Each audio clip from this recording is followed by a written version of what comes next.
খেয়েছিল মাংস আছে, মালিক রেখে দিয়েছে আমাদের জন্য। তুমি রেখে দিতে দিদি? হ্যাঁ বেশি।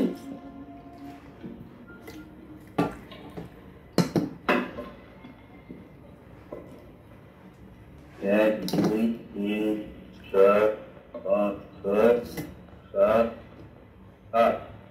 মাংস কম কেন?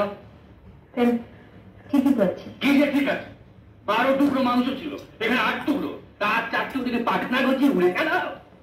যত স্বার্থ বলো মিলতাম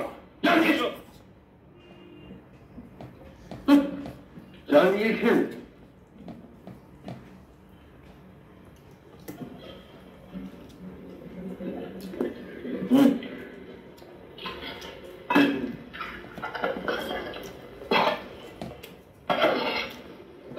নিজে যত খুশি খাও, কেউ বারণ করছে না। বাচ্চা দুটোর জন্য তো দুটো বেশি করে আনতে পারতে। কতদিন ওরা এসব খায়নি। রান্না করার সময় ঘুরে ঘুরে দেখছি, খেতে বসে যখন চাইনি। আচ্ছা, তুমি মানুষটা কি গো? আমি অমানুষ বলে এই বাড়িটা বার ফাটতে মারতে হতো না, ওই লাথি মেরে সব কটাকে বের করে